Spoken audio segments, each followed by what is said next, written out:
लोकसभा चुनावों के लिए प्रत्याशियों की पहली सूची जारी कर दी, फिर से सत्ता पर अपना दावा ठोक दिया।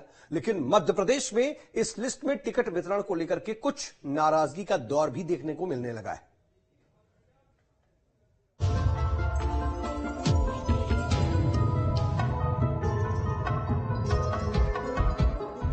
लोकसभा चुनाव को लेकर बीजेपी आलाकमान की तैयारियां कितनी मजबूत नजर आ रही हैं, इसका अंदाजा इसी से लगाया जा सकता है कि जहां एक और तमाम विपक्षी दल उम्मीदवार चयन को लेकर ही मंथन कर रहे हैं, वहां बीजेपी 195 सीटों पर उम्मीदवार घोषित कर चुकी है, जिसमें मध्य प्रदेश की 24 सीटें भी शामिल हैं। ऐसे में जिनको टिकट नहीं मिला, उनका और उनके समर्थकों का नाराज होना भी स्वाभाविक है।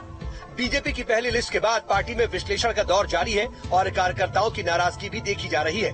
पार्टी कार्यकर्ता कुछ उम्मीदवारों को कमजोर मान रहे हैं, वहीं कुछ सीटों पर रस्साकशी इतनी बढ़ गई है कि नाम तय करना मुश्किल हो रहा है। इन सीटों पर दिग्गजों के बीच अपने गुट को टिकट दिलाने की होड़ है।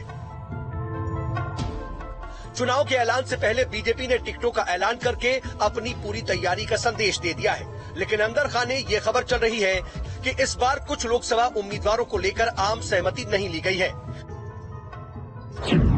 मुरैना में शिव मंगल सिंह तोमर को लेकर के कार्यकर्ताओं में नाराजगी है, वो उन्हें मजबूत उम्मीदवार नहीं मान रहे हैं। वहीं ग्वालियर चंबल इलाके में सिंधिया के समर्थक नेताओं को लोकसभा टिकट नहीं मिलने की चर्चा भी जोरों पर है। वहीं इंदौर में टिकट फाइनल न होने की वजह भाई और ताई के बीच जोर आजमाइश को माना जा रहा है। उज्जैन के मौजूदा सांसद अनिल फिरोजिया का टिकट भी होल्ड किया गया है।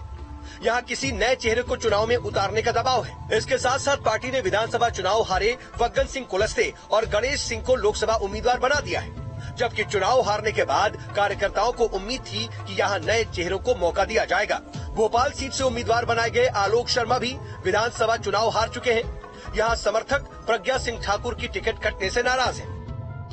भारतीय जनता पार्टी ने जो भी टिकट तय किए हैं, उसके पहले एक प्रक्रिया उन्होंने की थी कि लोगों से, कार्यकर्ताओं से बात की थी। यदि कार्यकर्ताओं की मन की बात नहीं होगी तो निश्चित तौर पर कार्यकर्ता नाराज होगा, क्योंकि जो वहां इतने दिनों से जो सियासत हम देख रहे हैं मुरैना में, वहां तोमर ब्राह्मण इस सब की राजनीति हो रही है। तो भारतीय जनता पार्टी के भीतर भी कार्यकर्ता जो अन्य जाति के, वो कहीं ना कहीं ये चाहते हैं कि उन्हें भी मौका मिले, इसलिए स्वाभाविक तौर पर ये नाराजगी है। इसको लेकर बीजेपी नेताओं का कहना है कि बीजेपी में सभी मिलकर चुनाव लड़ते हैं, कोई नाराजगी नहीं है। वहीं कांग्रेस इसे समर्पित पार्टी कार्यकर्ता का अपमान बताती नजर आ रही है।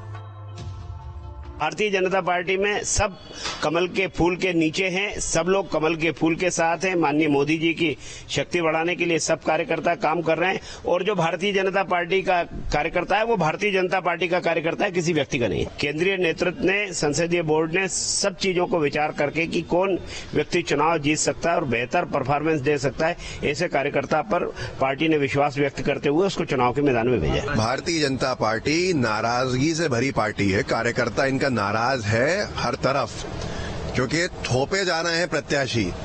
भोपाल में आलोक शर्मा जी विधानसभा चुनाव 27,000 से हार गए वोटों से। जब बीजेपी सर्वाधिक जगहों पे जीती, बीजेपी में कोई कार्यकर्ता मिला नहीं था, उन्हीं को वो इलेक्शन में खड़ा कर दिया लोकसभा के। तो ये बड़ा सवाल है कि बीजेपी जनता से खेल रही है, कार्यकर्ताओं से खेल रही है। गणेश सिंह जी विधानसभा नहीं जीत पाए अपने संसदीय क्षेत्र का, उनको दोबारा लोकसभा दे दिया।